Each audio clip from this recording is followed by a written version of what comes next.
Alright, so now here's the next video. We're starting with number 26. 26 is 8.7b, and this is category 4. Category 4 is linear equations and inequalities. Alright, so this is one of those word problems that looks like it's a lot going on. So you can either take your Scantron or another sheet of paper that you have and just break it down piece by piece. The approximate distance in miles between Los Angeles and a commercial jet flying from Boston to Los Angeles can be found using the function m equals negative 475 t plus 2650, where t is the number of hours the jet has been flying. So I know that in this equation, this t stands for hours. So this number is being multiplied times hours. Which number of hours and minutes is closest to the amount of time that the jet has been flying if the jet is 1,500 miles from Los Angeles? So basically, they want me to solve for t if I substitute m for 1,500. So I'm going to rewrite my equation.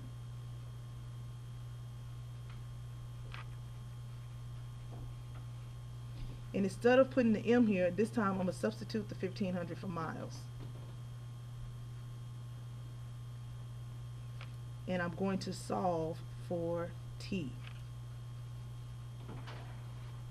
When I look at my answer choices and I see that they all have a different amount of hours, really I just need to solve for the hours. As soon as I know the whole number of hours, I'll have my answer. Okay, so if I'm solving for t, I need to get rid of this 2650. How do I get rid of it? I need to subtract it from both sides.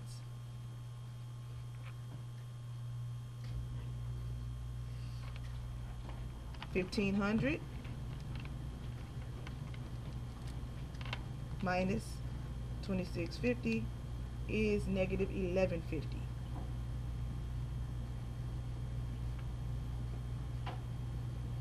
And that cancels out. So now I need to divide both sides by negative 475. This makes sense because a negative divided by a negative is a positive, and I know I need to have a positive answer because you can't have negative hours. So I already have 1150 there. I'm just going to hit divide, negative 475. Enter. 2 point something.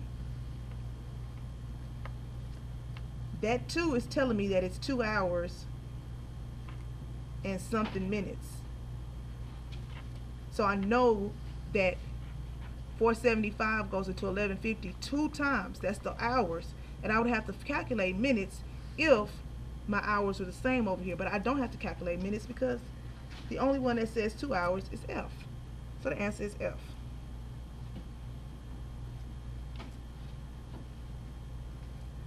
Alright, let's move to 27. 27 is 8.5b and it's category 3. Category 3 is all about linear functions. Alright, now this is a bubble grid, so I know I need to be very accurate.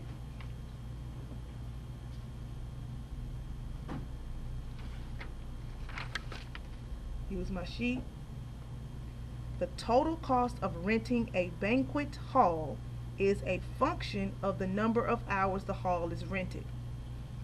This is basically saying that total cost T is going to be something times hours plus something. That's what that means. This total cost is the same as Y, and the hours is the same as X.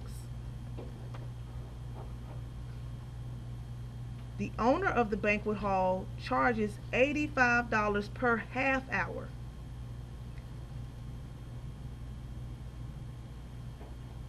This is where it gets a little tricky. So it's $85 for a half hour. So I need to figure, well, how much would it be for an hour? Just multiply 85 times 2. And that's $170 for 1 hour. because that's what this is talking about. 85 for a half hour, 170 for an hour. That's important. Up to a maximum of 4 hours, so you can't go over 4. Plus a $50 cleaning fee. I know that that's going to be B. What is the greatest value in the range for this situation?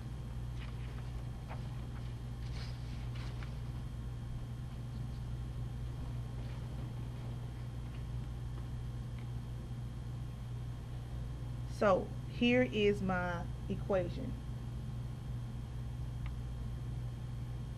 Function of hours is, so well, first let me say this. I know T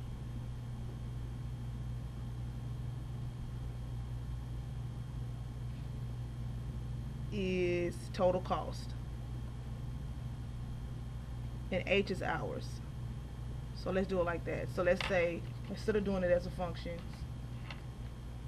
T equals, it's 85 per half hour, but it's 170 times hours plus the $50 cleaning fee.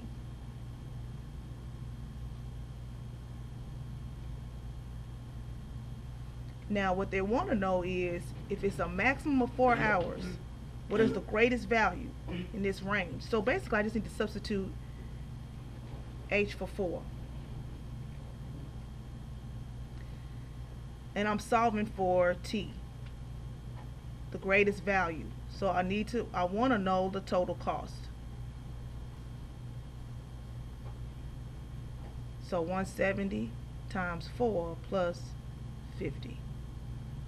170 times 4, I already have 170 on the thing, times 4, 680. T equals 680 plus $50 fee. Just add the 50 to it, and I get $730.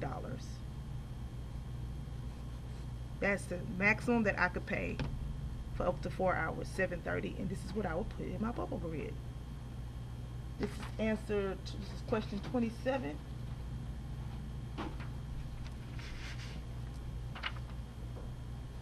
So here's the grid that came with it. I will put the plus, and I will go all the way over 730 and bubble all of that in. 730 positive.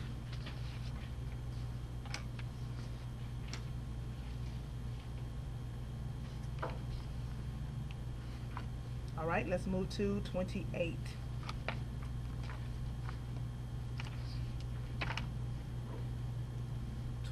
Is 8.1D, and this is category 1. This is functional relationships. There I have my tables. So this says the number of possible pairings of 2 objects selected from a set of X objects. So here's X objects, here's the pairings. Can be modeled by this. Which table shows this quadratic relationship?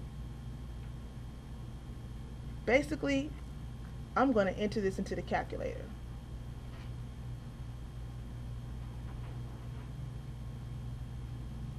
And I'm going to use the table that I see on my calculator and compare. Compare each one. So I'll go to y equals, clear that out, 0.5x, parentheses, just write it exactly how you see it. X minus 1, close parentheses. I know it's quadratic because x times x is x squared. Alright, now I'm going to go straight to my table. The first number is positive 2. I'm going to come down to positive 2, 1. Okay, so this is correct. Go to positive 4, 6. This is correct. Go to positive 9. 9 is 36. Oh, that's wrong. Circle it and put 36 next to it, so you don't have to go back and look if you see 9 on another table. So it's not F. Alright, let's go to G. 2 is 1, I know that. 5 is 10. Let's go to 5. 5 is 10, that's correct.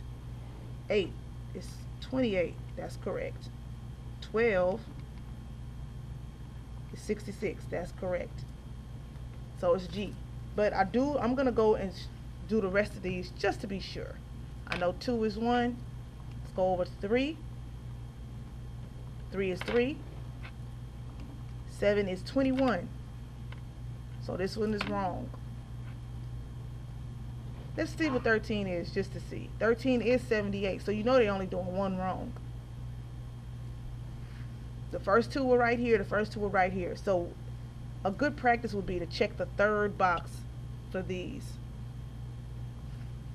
We know these 2 are already correct. 10 is 44. Alright, so let's go to 10. Nope, 10 is 45. So this one's wrong. So the answer is G. So questions like this are really easy when you have a table that you can just compare. Alright, let's look at 29. 8.6c, and this is category 3. Linear functions.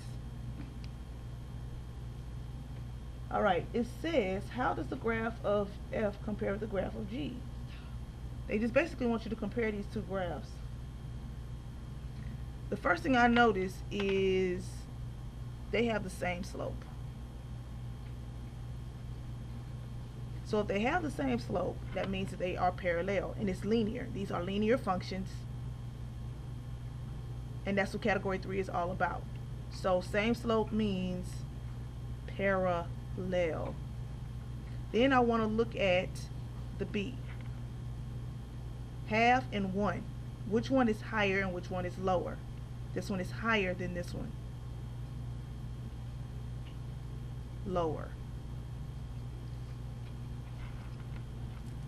Okay, so I look at the answer choices to see which one explains what I just came up with just from looking at it.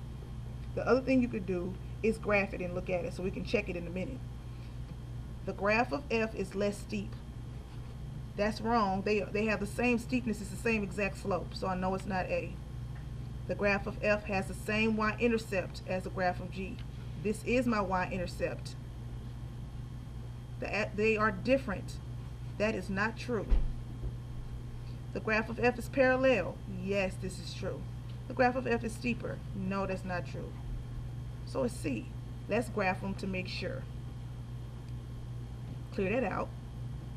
Negative 4x plus 1 is one graph.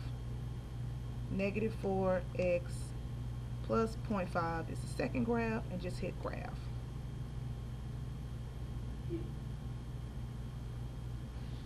They are so close it's really hard to tell because one is going through one is going through 1/2.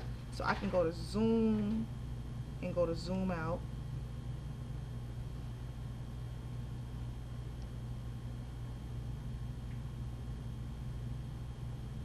Maybe I should do zoom in.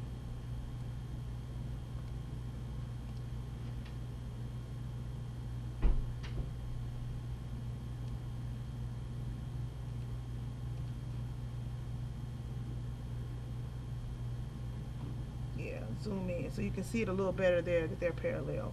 But the y-intercepts are so close together that you can't, it's hard to see it on a smaller graph. All right, let's go to 30.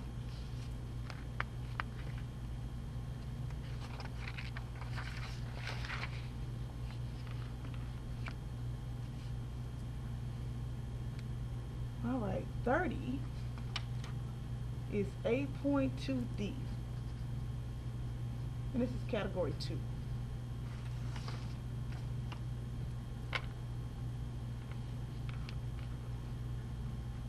All right, so when I look at this, this is volume of lemonade pitcher. How much is in a lemonade pitcher? And then this is time. So basically it starts off with a lot of something in the, and you know you're pouring it out. And it's pouring out at a constant. So if I drew a picture,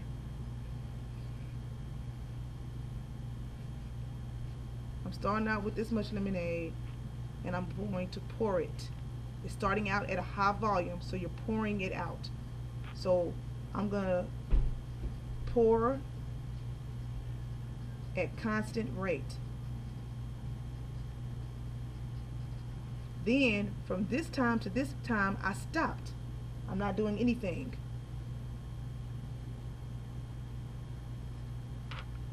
Then from here, this is real steep, so I'm pouring faster. Pour at faster rate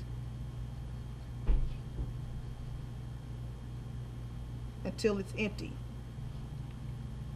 Alright, so let's read these and see which one fits what I just drew up here. A man poured lemonade from a full pitcher at a constant rate. That matches exactly what we just said. So far, that's it. Then for several seconds, he stopped pouring. So, poured, constant rate, stopped pouring. That's exactly what we have here. Then the man poured the rest of the lemonade at a faster rate. That's exactly what we have. So this one looks great. You notice I have all of that up here in my picture before I even looked at my answer choices, and it's almost exact. All right, let's look at the number. Let's look at letter G. Let's still look at these to see what it would look like. A boy poured lemonade into an empty pitcher. So this, if I had my graph over here, it would have started here because the pitcher is empty. So you're filling it up. For several seconds he stops. Then the boy poured more lemonade into the pitcher at a slower rate. So then this gets less steep. So this is what this looks like. That's not the same. Alright, let's look at H. A woman poured lemonade from a full pitcher at a constant rate. Okay.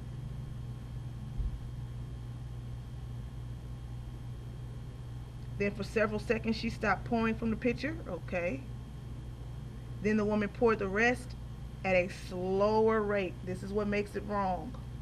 Because the slower rate is going to be like that. It's going to be less steep.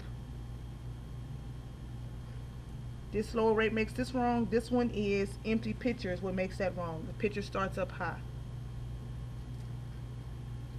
A girl poured lemonade into an empty pitcher. We already know that's not right. She stopped. Then the girl poured more lemonade into the pitcher at a faster rate. So hers would look like this.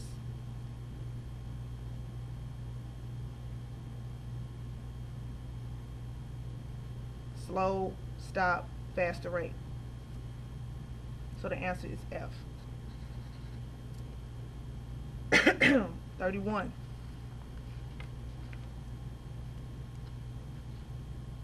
This is 8.7C, category 4. The measure of an obtuse angle is that. What is obtuse? It means that the angle is greater than 90 degrees but less than 180. So I have 90, 180.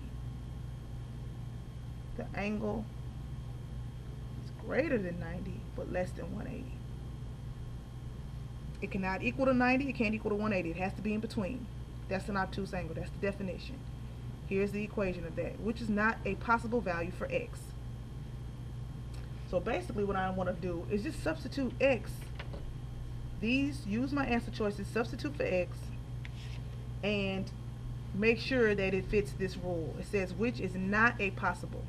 So 3 of these will be and 1 will not be. So let's try A. 9 times 7.1 plus 27. And just use your calculator.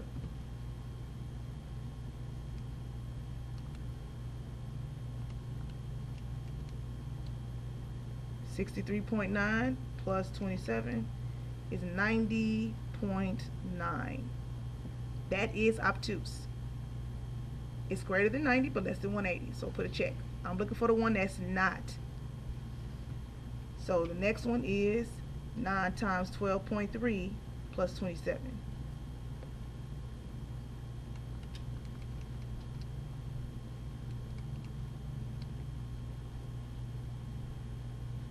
This is still obtuse. It's in between 180 and it is in between 90 and 180. Notice I'm writing out what I'm doing even though I'm using my calculator. This is important. Whenever you're showing your work and you still use the calculator, still write out what you're doing, because if you make a mistake, you can come back and see, okay, this is what I entered into the calculator, this is the answer that I got. You still can show work even though you're using the calculator. 9 times 16.9 plus 27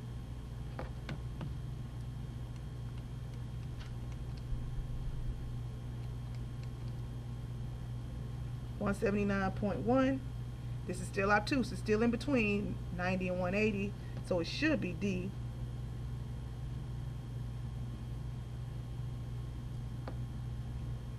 Nine times 6.8 plus 27, 88.2. It's too small. This is acute. It's less than 90 degrees, so the answer is D. Technically, if you were using common sense,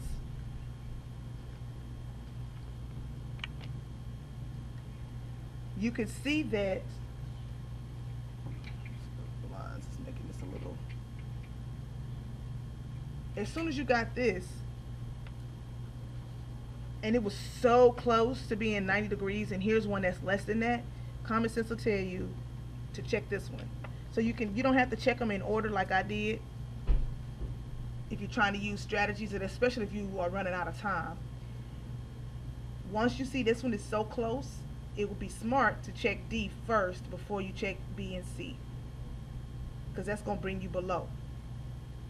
Alright, let's go to 32.